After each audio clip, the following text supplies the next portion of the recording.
In director Charlie Roxburgh's 2021 suburban noir film, Heard She Got Married, Matt Farley plays musician Mitch Owens, née Mark Flanagan, who has returned to his hometown, seemingly desiring to rejuvenate his flagging musical career, with the assistance of his bass-playing mailman, Van Hickman, a man known to few and trusted by fewer.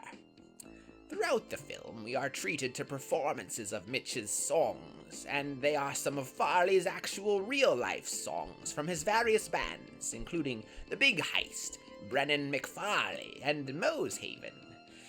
There is very good reason for this. Not only are the songs themselves exquisite, putting anything Buddy Holly ever wrote to shame, but they also provide a rich backstory to Mitch Owens, particularly the events drawn from the phenomenal Mo 75 triple album. However, one hastens to add that the emotional centerpiece of the film is the live performance of the titular song, Heard She Got Married, perhaps the greatest song since the days of Johann Sebastian Bach, and whatever songs he wrote, which I am sure were very important and good. Now, there is something peculiar about this performance. Indeed, I encourage you to pause this video and go watch it to see if you notice it. I will put a link in the description. Watch it multiple times, because I am sure you will be distracted by the poignant lyrics, the driving urgency, the outpouring of raw emotion. That is 3 things that will surely distract you, but upon that 4th viewing, you might finally notice Mitch's t-shirt, of course. I posit to you that, in the world of this film, the song Heard She Got Married, the centerpiece of the movie, is not a Mitch Owens original. In the real world, inhabited by myself, and presumably you as well, the song Heard She Got Married is attributed to the Very Nice Interesting Singer Man, an employee of Matt Farley's Motown Media production company. The Very Nice Interesting Singer Man is a man named Roy. In this song, Roy sings of the singular woman in his life who had ever treated him halfway kindly. He misinterpreted that kindness as romantic potential, but she of course thought nothing of him, moved on and got married and had a child, whilst Roy spiraled into regret, self-loathing, and acetaminophen addiction. Indeed, Mitch's own life bears a few passing resemblances, in that he regrets that his one love, Tara Edwards, married his former best friend Tom Scalzo instead of him when Mitch moved away to Nashville to pursue his musical career. However, the observant viewer will note that Tara and Tom have no children, only a dog. But it's there in the very first lyric of the song. Heard she got married and the baby she carried came out beautiful and bright. Every other song about his life is transparent. Tara and various other characters say as much to him. Now, look again at Mitch's t-shirt. It has his own face on it. Or does it? The picture is the album cover for Keep Being Awesome by the Very Nice Interesting Singer Man, the album which contains the song Heard She Got Married, establishing the existence of that album and the Very Nice Interesting Singer Man in the film's universe. Now we are getting somewhere, aren't we? But of course, you interject, that only means that Mitch Owens has usurped the Very Nice Interesting Singer Man persona in the film's universe, similar to how he has usurped the Big Heist Mo 75 albums as well. And at first reckoning, that seems reasonable. But if the album exists, so too exist its contents, correct? The album, perhaps Farley's masterpiece, is a complete narrative about Roy's dejectedness, his descent into addiction, and his incessant need to punch strangers in the face. But listen to it start to finish, dear listener, and you will stumble upon the key. A song tucked in between New in Town and What Does Life Even Mean?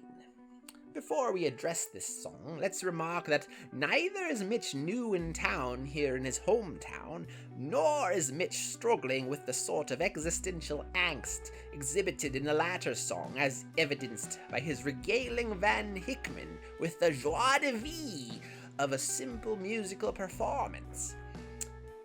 But again, tucked between these two songs, which are clearly not written by Mitch Owens, is the third song, Celebrity Doppelganger, in which the narrator sings of his encounter with his celebrity doppelganger.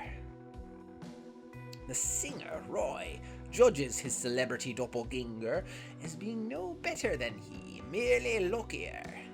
But he envies the celebrity and wants to fight him, wants to replace him. We should address the proverbial elephant in the room.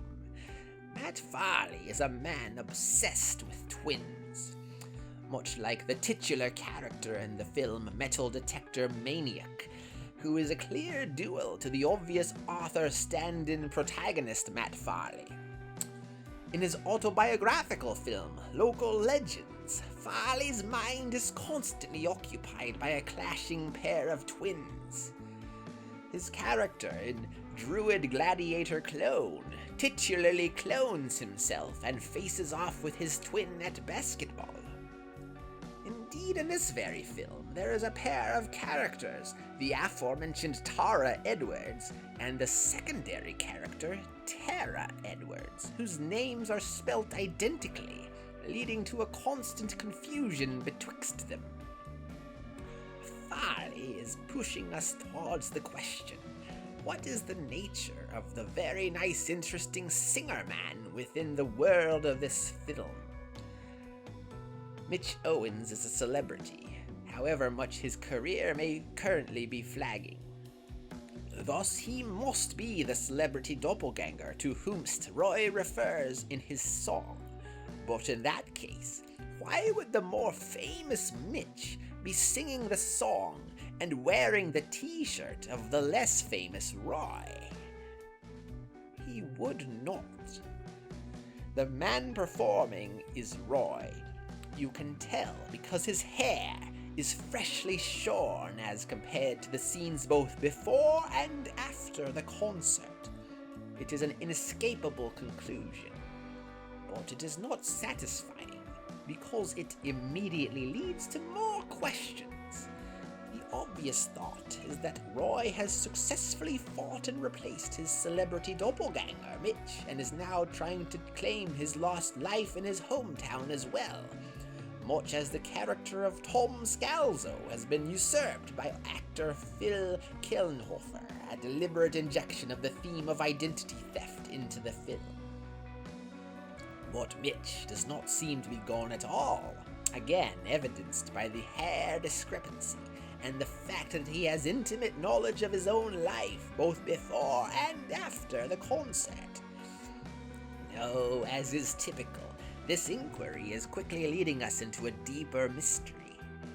However, the key to unlocking that mystery is again right in front of us. Mitch's t-shirt. Look at it again. The imagery is unmistakable. A man's own face emerging from his own abdomen. Pause and think about that. What does it suggest? A disturbingly fleshy mitosis to produce a clone. A man's alter ego existing as an outgrowth of his own biology, as seen as Stephen King's The Dark Half, also about an artist, I might add, or in David Cronenberg's The Brood, or for that matter in Paul Flaherty's Clifford. I refer you to my own groundbreaking analysis thereof. Certainly, we could go down that route, to be sure, with Roy existing as a violent, face-punching manifestation of Mitch's suppressed darkness. We could go down that route, but it would be a cliched retread, unworthy of the attention of erudite scholars such as ourselves, and of well-versed auteurs like Farley and Roxburgh. So again, where have we seen this same torso face imagery before? Well, before we answer that question definitively, let us together recognize that at its core, Heard She Got Married is a film about regret and self-doubt about roads not taken. Is it better to live the safe and boring life working at a car dealership, or to pursue a risky life as a lonely musician in Nashville? Equivalently, should you be satisfied with a stable married life, working construction on Earth, or pursue your persistent dreams of adventuring on the tumultuous frontiers of Mars? It's Quato from Paul Verhoeven's Total Recall, the deformed mutant who lives inside another man's abdomen and ultimately reveals through psychic telepathy the truth to Arnold Schwarzenegger's Douglas Quaid, nee Carl Hauser. Douglas Quaid is himself a doppelganger, a man dissatisfied with his mundane life on Earth who longs for the dream of an exciting lost life on Mars as Hauser, a man who, throughout the course of the film, finds that his own memories cannot be trusted. Memories can be implanted and erased. To quote Mitch Owens, "When I am telling a story, it's my story. If it's something I don't want to remember, I forget about it. It never happened." Midway through Total Recall, a scientist, Dr. Edgemar, appears to Quaid and tries to convince him that he is having a schizoid embolism brought on by the memory implant at the Recall Corporation. When Quaid threatens to kill him, the doctor is undaunted and explains that doing so will result in Quaid's complete psychotic breakdown and require a total lobotomy. Quaid does kill him, and shortly thereafter his own wife. The rest of the film exactly parallels the doctor's predictions, indicating that Quaid is, in fact, lobotomized at the end. Heard She Got Married ends with Mitch evidently murdering his former friend Tom Scalzo, as well as Tom's wife and Mitch's lost love, Tara Edwards, and lastly, his own bass player who is also his mailman, Van Hickman. There is nothing in the film to indicate that Mitch is actually being lobotomized, however. But what if we had it backwards? What if it is not Roy at all who is a psychological outgrowth of Mitch, but instead the reverse? Through his abuse of acetaminophen and his pursuit of the pseudoscientific quackery of brain defragmentation, Roy has constructed an internal alter ego of a celebrity doppelganger, Mitch Owens, a somewhat successful musician whose persona Roy is struggling to adopt. Motorn Media Infomercial Podcast Episode 157 is the unauthorized story of Roy, describing Roy's long career at Motorn Media. Roy interrupted a prolific streak of recording albums of novelty songs to write the profoundly personal Keep Being Awesome. Motorn Media mogul Matt Farley did not like this shift and sought to get Roy back on track by subjecting him, allegedly, to a lobotomy, as referenced in many of the songs of Roy's follow-up novelty album, Games and Sports. Heard She Got Married is a grim psychological horror depicting Roy, lost in an acetaminophen haze, struggling against his existential dread, his musical career at a dead end of novelty songs, his hope of romantic happiness over before it ever began. This struggle is only ended by erasing the symbols of Roy's competing desires, friendship, love, and musical ambition. The triple homicide is a clear mental manifestation of Matt Farley lobotomizing Roy, And the film ends with Mitch Owens slowly shrinking into the distance as Roy's mind itself recedes.